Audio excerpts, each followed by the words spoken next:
नमस्कार दोस्तों, welcome to our series activate your self healing power. और आज का टॉपिक है हील योर इन्फ्लामेशन, अपनी इन्फ्लामेशन को ठीक करें, एपिसोड 3।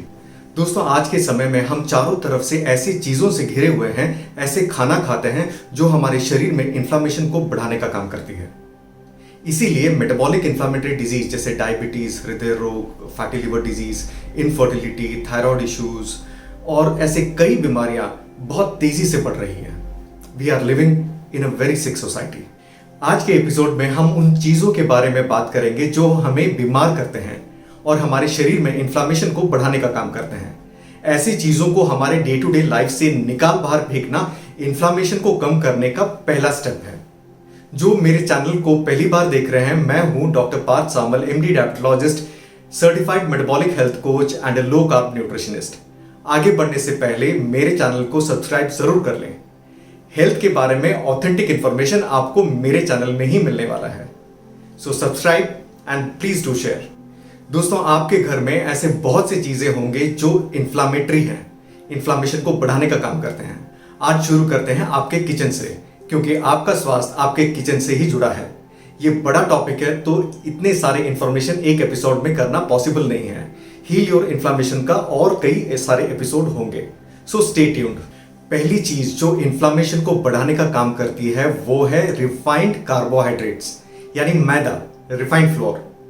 मैदा से बने जितनी भी चीजें हैं जैसे bread, biscuit, pizza base, pasta, मैदे से बने रोटी, पराठा, पूरी, नूडल्स, चाउमीन, मोमोज, नमकीन जो मैदे से बनते हैं, केक्स, पेस्ट्रीज, ये सब इन्फ्लामेशन को बढ़ाने का काम करते हैं। मैदा हमारा इंसुलिन लेवल को बढ़ा देता है।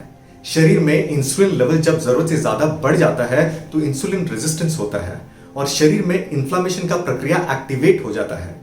मैदे से बने आहार हमारे पेट के स्वास्थ्य को, यानी पेट के माहौल को, माइक्रोबायोम का संतुलन को बिगाड़ देते हैं और इसी के वजह से इन्फ्लामेशन बढ़ने लगता है।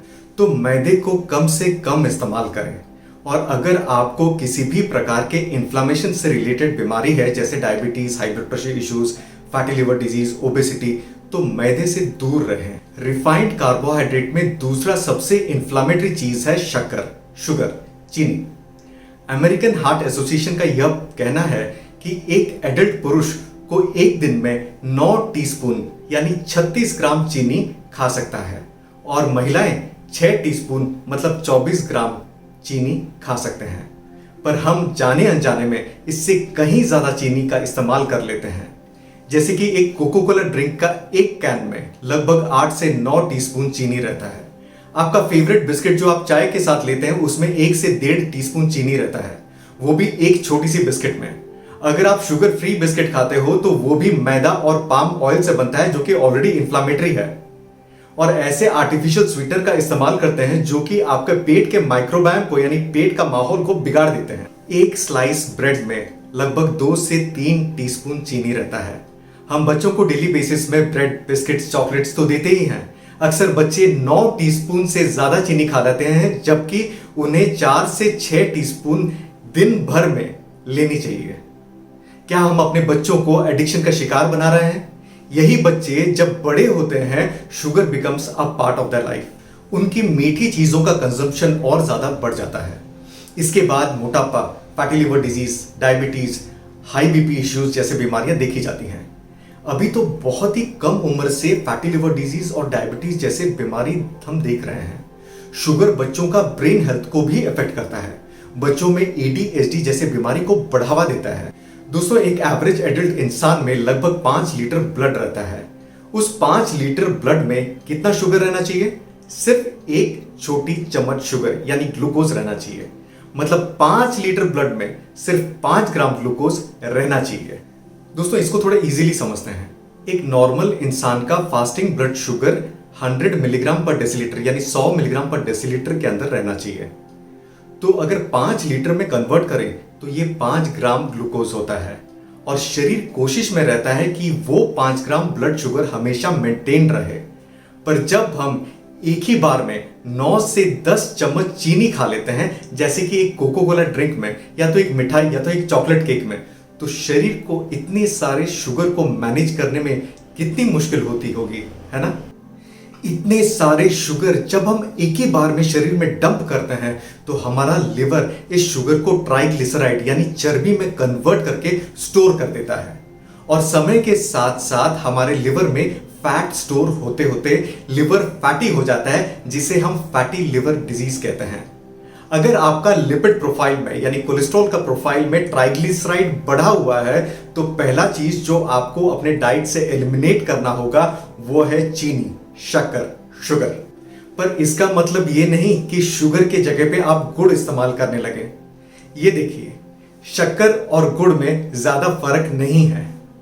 चीनी यानी शुगर हमारे so called healthy food items जैसे healthy breakfast, choco flavoured cereal का एक बाउल में लगभग 6 से 7 टीस्पून चीनी रहता है। So called real healthy fruit juices जो बच्चे बहुत चाह से पीते हैं, 125 का छोटी सी पैक में लगभग 4 से 5 टीस्पून चीनी रहती है। तो किस एंगल से ये हेल्दी हुआ? हमने अनहेल्दी चीजों को इतना नॉर्मल कर दिया है कि हेल्दी चीजें अब कॉस्टली बिकती हैं। शुगर हमें एक सेंस ऑफ प्लेजर देती है, एक सेंस ऑफ सेटिस्फैक्शन देती है, हमारी डोपामिन लेवल को हाई कर देती है, पर रियल में शुगर इज एन एडिक्शन। ये इन्फ्लामेशन को बढ़ाता है। अगर आपको किसी भी प्रकार के इन्फ्लामेटरी डिजीज है तो शुगर से दूर रहें। अगर आप स्वस्थ हैं तो शुगर को कम करें। अमेरिकन हार्ट एसोसिएशन ये बोलता है कि एक पुरुष जिसे डायबिटीज नहीं है दिन भर में 9 टीस्पून चीनी ले सकता है। मेरा यह मानना है कि चीनी यानी शुगर हमारे लिए, हमारे शरीर के लिए एसेंशियल नहीं है। शुगर से बीमारी ज्यादा और फायदा कम। तो शुगर की जगह पे आप क्या ले सकते हैं जिसमें आपके शरीर में इन्फ्लामेशन ना बढ़े? चीनी की जगह पे आप नेचुरल स्वीटनर ले सकते हैं जैसे कि स्टेविया, मॉन्क फ्रूट, एल्यूलोज। एल्यूलोज हालांकि कॉस्टली है और मिठास के लिए आपको ज्यादा इस्तेमाल करना होगा। दोस्तों, जिन्हें हमेशा थकान लगता हो, हाई बीपी हो, डायबिटीज हो या आर्थराइटिस हो, शरीर में दर्द हो या सर में दर्द रहता हो, पिंपल्स का शिकायत हो या ज्यादा भूख लगती हो, वे सिर्फ 15 दिनों के लिए रिफाइंड कार्बोहाइड्रेट्स जैसे मैदा और शुगर पूरी तरीके से बंद कर दें, यानी complete sugar boycott for 15 days. 15 दिनों के बाद आपके शरीर में क्या इंप्रूवमेंट आपको महसूस हुआ, ये कमेंट बॉक्स में जरूर शेयर कीजिएगा। रिफाइंड कार्बोहाइड्रेट्स जैसे मैदा और शुगर अपने आप में ही बहुत इन्फ्लामेटरी है, पर जब दोनों को मिला दिया जाता है जैसे कि मिठाइयों में, केक्स, बिस्किट्स, पेस्ट्रीज में, ये और ज्यादा इन्फ्लामेशन को बढ़ा देता है। मैं ये नहीं बोल रहा हूं कि आप मिठाई एकदम मत खाइए, मिठाइयों को अकेजनली खाइए। ऐसे हाई कार्बोहाइड्रेट फूड आइटम्स को हम इतना पसंद करते हैं क्योंकि ये बहुत टेस्टी होते हैं और सस्ते में बिकते हैं, पर शरीर को सबसे ज्यादा डैमेज करते हैं। हमने अनहेल्दी चीजों को इतना ज्यादा नॉर्मल कर दिया है कि हेल्दी चीजें अभी कॉस्टली बिकते हैं। तो ये था आज का टॉपिक, हील योर इन्फ्लेमेशन का तीसरा एपिसोड। नेक्स्ट एपिसोड में हम और ऐसी चीजों के बारे में जानेंगे जो आपके शरीर में इन्फ्लेमेशन को बढ़ाने का काम कर रहा है और आपको पता नहीं है। तो कैसा लगा आज का वीडियो? कमेंट बॉक्स में आपका फीडबैक जरूर दीजिएगा। आपका feedback means a lot to me. Like, share, subscribe जरूर करें। Let's together create a healthy India. Till then, stay healthy, keep smiling. This is Dr. Path signing off. Have a wonderful weekend.